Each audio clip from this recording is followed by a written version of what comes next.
All right, so today's question is move zeros.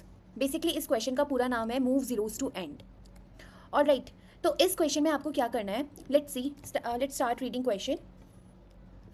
Move zeros, ठीक है। Given an array of integer numbers, आपको एक integer array given है। Integer array क्या होता है? जिसमें एरे के हर इंडेक्स पर एक इंटीजर प्रेजेंट होता है। For example this array we are taking 0 1 0 3 12, 0 1 0 3 12, here it is 0 1 0 3 and 12। Indexing कर देते हैं 0 1 2 3 एंड 4, ठीक है। तो आपको एक इंटीजर एरे गिवन किया है। क्वेश्चन में कहा है move all zeros to the end of it while maintaining the relative order of the non zero element. आपको क्या करना है? आपको सारे जो जीरो हैं उन सबको लास्ट में पहुंचाना है। सारे जीरो को लास्ट में पहुंचाना है और बाकी के एलिमेंट ऐसे आ जाएंगे 1 3 12 0 0। बेसिकली अगर आपको इस ये एरे गिवन है तो आपको रिटर्न क्या करना है? 1 3 12 0 0, ठीक है। सारे जीरो को एंड में पहुंचाना है। और ये जो बोल रहा है नेक्स्ट लाइन की बाकी नॉन जीरो एलिमेंट्स का आपको रिलेटिव ऑर्डर मेंटेन करना है। नॉन जीरो एलिमेंट कौन है? 1 3 12। इनका रिलेटिव ऑर्डर मेंटेन करने का मतलब है कि अगर 1 इस एरे में 1 3 12 में पहले 1 आ रहा है, 3 आ रहा है, 12 आ रहा है, तो यहाँ पर भी पहले 1 आएगा, 3 यहाँ आएगा, 12 यहाँ आएगा। सारे जीरो को पीछे पहुंचाने का ये मतलब बिल्कुल भी नहीं है कि आगे नॉन जीरो एलिमेंट्स किसी भी ऑर्डर में आ जाएं। ये एक्सेप्टेड नहीं है। इनका रिलेटिव ऑर्डर हमें मेंटेन करना है। उसके बाद now that you must do this in place without making a copy of the array. देखो, इसमें आपको क्वेश्चन में खुद ही कह दिया है कि आपको कोई एक्स्ट्रा एरे नहीं लेना है जिससे कि आप अलग से एरे लो देन इस क्वेश्चन को सॉल्व करो। आपको इसी एरे को लेकर इसी एरे में कुछ ऐसा करना है कि इसी एरे में ये चीज हो जाए कि सारे non zero element relative order के साथ आगे आ जाए और बाकी के नॉन जीरो एलिमेंट पीछे पहुंच जाए। तो देखो, आप पहले तो मैं यही बताती हूँ, इस चीज को भी छोड़ देते हैं कि ब्रूट फोर्स क्या थी। वैसे इन्होंने ब्रूट फोर्स से मना कर दिया है कि आप कोई एरे नहीं ले सकते हो, लेकिन तब भी क्या थी? देखो, हम क्या कर सकते थे? एक एक्स्ट्रा एरे ले सकते थे, है ना। इसी साइज का एक एक्स्ट्रा एरे ले लेते हैं, 1 2 3 4 5। तो हम क्या कर सकते थे कि जितने भी हम इस एरे को ट्रेवर्स करेंगे जो हमें गिवन है, और जो नॉन जीरो एलिमेंट है उसको यहाँ पर डालते चले जाएंगे, और बाकी के एलिमेंट में बाकी के बच्चे जीरो ही होंगे ऑब्वियसली, है ना। जो नॉन जीरो एलिमेंट है, नॉन जीरो, और देखो दो तरीके के एलिमेंट हो सकते हैं, जीरो हो सकता है या नॉन जीरो हो सकता है ना। तो सारे नॉन जीरो एलिमेंट अगर आगे आगे, तो अगर जो जगह बची है तो वहाँ जीरो ही आएगा ऑब्वियसली। तो मैंने ये एरे बना लिया और फिर इसको इसमें डाल दो, जो ओरिजिनल एरे था इसको इसमें डाल दो। तो ओरिजिनल एरे में फिर क्या आ जाएगा? 1 3 12 0 0। इसका भी मैं कोड करके दिखाऊंगी कैसे कर सकते हैं। तो एक तो अप्रोच हो गई ये, ठीक है। तो इसमें क्या इशू है?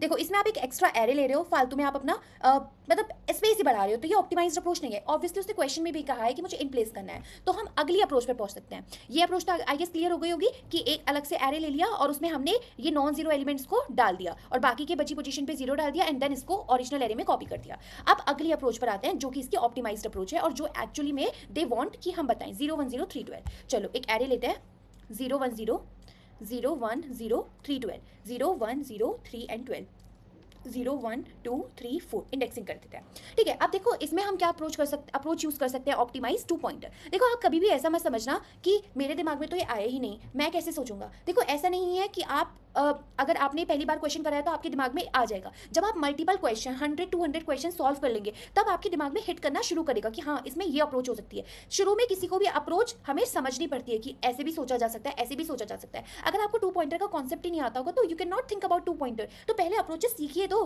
क्योंकि बच्चे ऐसे ही घबरा जाते हैं, मुझे तो दिमाग में नहीं आया, मुझे तो दिमाग में नहीं आया। तो बस कीप लर्निंग, ओके। चलो हम 2 पॉइंटर अप्रोच लेते हैं। क्या लेते हैं? देखो, एक इंडेक्स लिया है मैंने आई और एक इंडेक्स लिया है मैंने जे। ये मेरा आई वाला जो इंडेक्स है वो मेरा पूरा एरे ट्रेवर्स करेगा, ठीक है। जे वाला इंडेक्स मेरा उस पोजीशन को पॉइंट करेगा जहां पर मुझे नॉन जीरो एलिमेंट रखना है। बात समझी? I will traverse the whole array and this J will point जहां पर मुझे नॉन जीरो एलिमेंट रखना है, जहां पर नॉन जीरो एलिमेंट रखना है, ठीक है। It will point two the last position जहां पर मुझे नॉन जीरो एलिमेंट रखना है, ठीक है। देखो, तो आप कैसे मूव कराएंगे? देखो, सबसे पहले आई यहाँ पर है, ठीक है। आई मेरा जीरो, आई एरे ऑफ आई क्या है? मेरा अभी जीरो है, तो ये जीरो है तो इसको तो छोड़ दो। जब मेरा नॉन जीरो एलिमेंट आएगा तो उसको मैं जहां पर जे पॉइंट कर रहा है, क्योंकि जे मेरा उस जगह को पॉइंट कर रहा है जहां पर मुझे लास्ट नॉन जीरो एलिमेंट रखना है, ठीक है। तो जैसे ही मुझे कोई नॉन जीरो एलिमेंट मिलेगा मुझे वहां पर पहुंचाना पड़ेगा उसको जहां पर जे पॉइंट कर रहा है। अभी मुझे लगता है एग्जाम्पल से समझ आएगा। देखो, शुरू में आई मेरा क्या है? जीरो है, ठीक है। लेकिन एरे ऑफ आई तो मेरा जीरो है, तो मुझे कुछ नहीं करना, सिंपली आई को आगे मूव कर दो। आई मेरा आ गया है अब यहाँ पर, आई मेरा अब इसको पॉइंट कर रहा है एरे ऑफ 1। एरे ऑफ 1 क्या है मेरा? 1। It is non zero element, तो इसको तो शुरू में होना चाहिए था। तो मैं क्या करूंगी? स्वैप कर दूंगी अपना इस जहां पर ये जे पॉइंट कर रहा है और जहां पर मेरा ये आई पॉइंट कर रहा है, इन दोनों एलिमेंट को स्वैप कर दूंगी तो क्या हो जाएगा, 1 यहाँ पर हो जाएगा और 0 यहाँ पर हो जाएगा, ठीक है।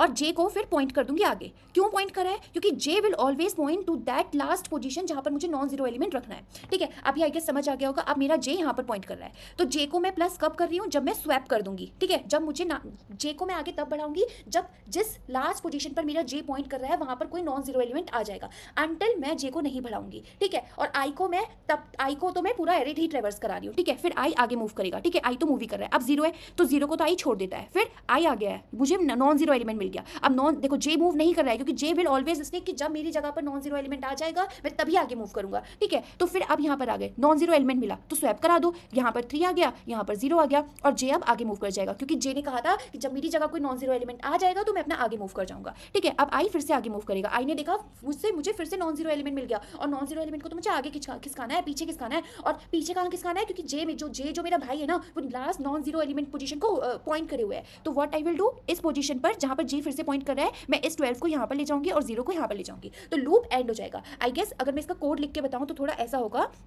कि मेरा जो आई है ना, वो मेरा 0 से n पूरा एरे ट्रेवर्स करेगा और एक मेरा जे पॉइंटर होगा, इसको मैं बाहर इनिशियलाइज कर देती हूँ। जे मेरा एक पॉइंटर है, ये लास्ट उस पोजीशन को होल्ड करेगा जहां नॉन जीरो एलिमेंट आएगा और जे याद रखना कि अपनी पोजीशन तभी छोड़ता है जब उसकी जगह कोई नॉन जीरो एलिमेंट आ जाता है। तो क्या होता है कि इफ एरे ऑफ आई मेरा नॉन जीरो होता है, इज नॉट इक्वल्स टू 0, तो मैं क्या करती हूँ, मैं स्वैप कर देती हूँ एरे ऑफ आई को, मैंने यही कोड में करा है, एरे ऑफ जे को स्वैप कर देते हैं एंड देन स्वैप करने के बाद मैं जे को प्लस प्लस कर देती हूँ, ठीक है। सो बस इतना कोड था ये, आई गेस समझ आ गया होगा। तो पहली अप्रोच तो वैसे मना करी थी उन्होंने, इन प्लेस आपको करना है, लेकिन पहली अप्रोच तभी बता देती हूँ। एक एरे लिया था जिसमें हमने नॉन जीरो एलिमेंट्स को कॉपी कर दिया था और बाकी के एलिमेंट्स में 0 आ गया था, फिर मैंने उसको अपने ओरिजिनल एरे में डाल दिया था। उसमें हमारी टाइम कॉम्प्लेक्सिटी तो ऑर्डर ऑफ एन ही हो रही थी, लेकिन स्पेस कॉम्प्लेक्सिटी भी ऑर्डर ऑफ एन जा रही थी। लेकिन ऑप्टिमाइज्ड अप्रोच जो हमने 2 पॉइंटर ऑप्टिमाइज्ड अप्रोच देखी, उसमें हम क्या कर रहे हैं, उसमें हम 2 पॉइंटर का यूज कर रहे हैं। एक पॉइंटर जो पूरे एरे को ट्रेवर्स कर रहा है और दूसरा पॉइंटर जो लास्ट उस पोजीशन को होल्ड करे हुए है जहां नॉन जीरो एलिमेंट आना चाहिए, ठीक है।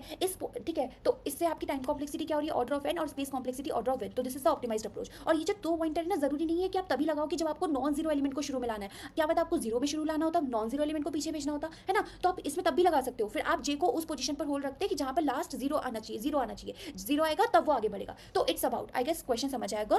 Thank you.